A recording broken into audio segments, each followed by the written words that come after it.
Hello, it is Jacinta Mpali, and in this week's video, I'll be sharing with you my take on what I believe is the power, the benefits of pain. And my concept is based on my most recent experience taking DMT, an ingredient in ayahuasca. Now, ayahuasca is a spirit herb. I think it exists and it's planted. It grows in the Amazon. It grows in Peru. It grows in all those places. It's a very, very powerful drink that I learned before that it helps people develop new insights and heal from trauma and all those types of things.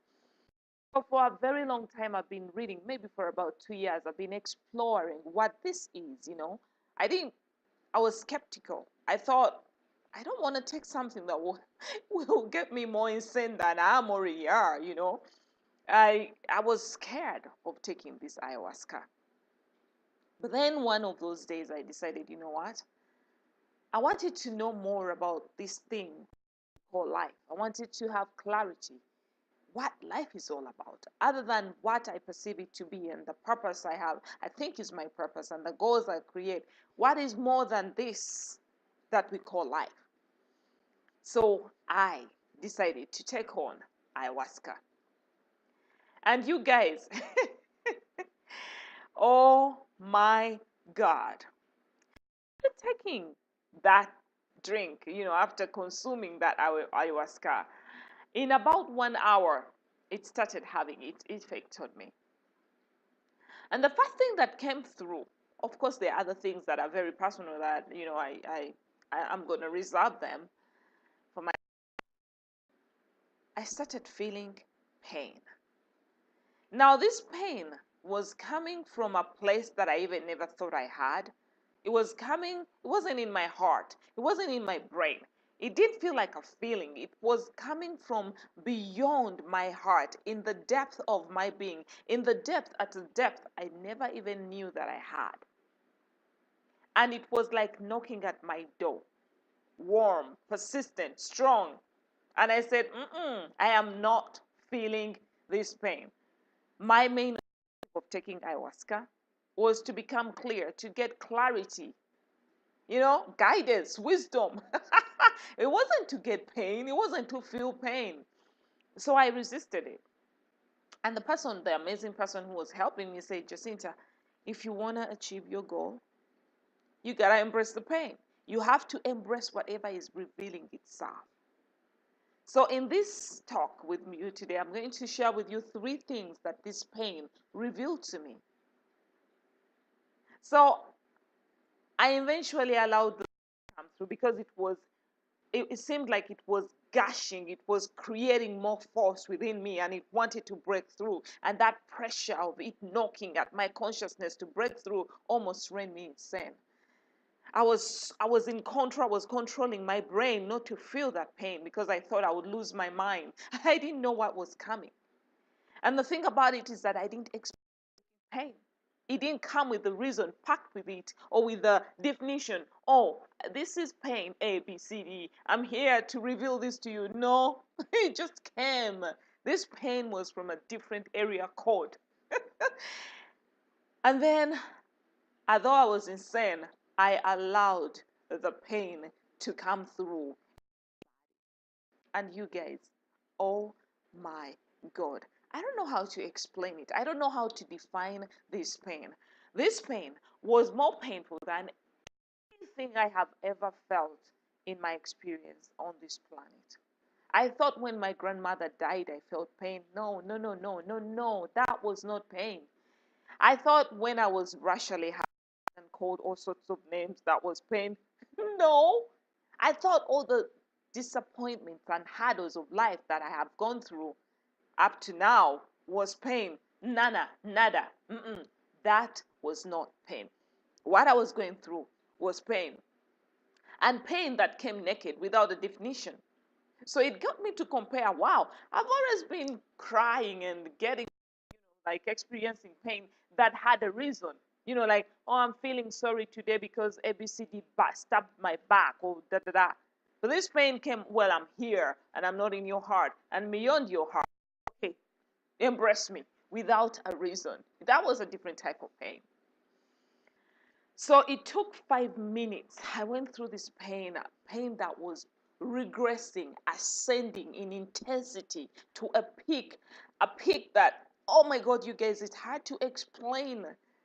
A peak that I thought I coiled my body in a ball just to fight the intensity of the pain. And I embraced it, and it coming through, gushing through every sense of my body, of my consciousness. At that moment when I was going through this pain, I realized the first point that I'll be sharing with you. Breath. Breath, I realized then that was more important at that time, more than any goal that I have ever created in my life. I realized I needed breath. I had to breathe deeply in order to survive those five minutes. And when the pain, dissolved, oh, I needed more breath than I have ever needed in my entire life, guys. My body craved for breath. I started feeling so grateful for breath because every breath in just brought me a soothing and an assurance that I had a gift of life that I ever never thought about it that way. Every breath reminded me of the most important gift I have, the treasure, the asset, life.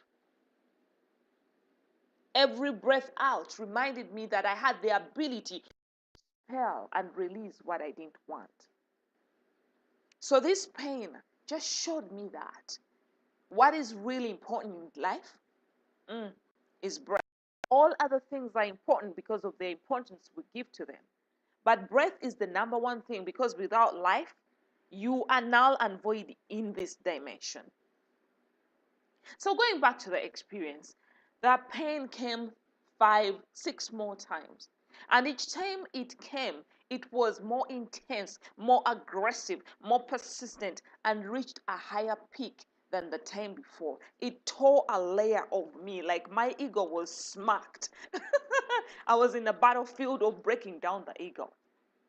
And after 7 times of this pain, I knew how egoistic I was. I mean, I'm a counselor, I'm a coach, and I thought, oh, yeah, I have issues, but not a lot of them. This pain showed me that, oh boy, no, there is more to you than your little education and certificate. There is more to me, which is number 2 revolution, that there is more to us than who we think we are. There is more to us than education and businesses and whatever your achievements. There is more because I was able to go through pain that didn't have a definition, that didn't have, in my consciousness, in my human condition, that pain didn't come with the reason, it didn't come with the definition, but I was able to embrace it and go through it and ask the right question.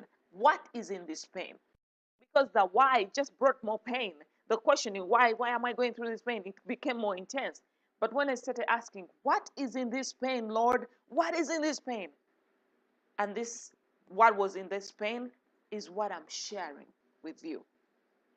So it got me to realize that there is more to us than our pain. There is more to us than what we perceive is painful. This experience also helped me understand that, of course, I knew it, that perception is projection, but it took me deeper, dive deeper. I dive deeper to understand, wow, so what I always perceive as painful actually is not. So it's up to me to go beyond appearances and examine what is in that event that has revealed itself in my consciousness, in my experience. Because when you stay at the surface and look at an experience, an event that has revealed itself in your experience, and you just look at the surface things, let's say you, I don't know, your house burnt down, and you don't have a house anymore, you don't have a home. Instead of asking, why did this house burn down? Of course, the insurance people and whatever, yeah, you need to know the reason so that you don't do that again, or you prevent just that from happening. But the true asset, the true power in that experience is what from this. takeaways? What is in the lesson? What lesson is in this experience? Because once you grasp the lesson in what you perceive as pain, then, or a bad experience, or an obstacle, or a challenge, then you're able to grow because now you have acquired more, you've achieved more. It has brought you free to reveal more that you need for your next level in evolution. So, that, my friends, is the power in pain. The third thing that I learned was, let me look at my notes, that, of course, the power in breath. I think I shared that. Breath is more important than anything, the power of life, the gift of life. The second thing that I learned, our perception. Perception is projection, and projection is our internal representation. So if you perceive something as ugly or bad, if you perceive your experiences as unfavorable, you have to go within and find out what within you is projecting that or defining as horrible, and maybe redefine that and say, no, it's not horrible, it's not horrible, this is a lesson, this is something that I had to go through in order to grow, because growth is painful. You have to stretch beyond where you have. Growth is change. So I've come to realize that every experience that we have and we perceive as painful is a growth experience. Don't grow from that unfavorable experience, then you just wasted that experience. So I hope my experience with ayahuasca, I hope my revolutions, I hope the lessons I learned touch you in some way and remind you that you're way more you're larger than your experiences, you're larger than life itself, you're infinite. There is more to you. I mean, I felt pain from a place I didn't even know I had. And I went through pain. I thought I had gone through pain, that this pain was more. It was from it reached another peak. But I went through it. And if you go through it, you too can go through any experience. If you surrender to it, and instead of focusing on the why, you start focusing on the what, and becoming insightful and going beyond the appearances and digging below the surfaces, you'll be able to discover that everything that happens to us, good or perceived as bad, is actually a gift from the universe. Now, I'll share more about my experience. I'm becoming more insightful. I'm really, really humbled. I'm so humbled after this experience. It was like my ego was smacked so hard. I have a little remaining. I'm yet to find out how that will go. I don't know. And I'm not suggesting that you take ayahuasca. No, I'm just sharing my experiences. And I hope that somewhere, somehow, you can get inspired to know that whatever you're going through today, however hard you perceive it to do, you're larger. Now, in the interim, I'm sending you a lot of God's love and light.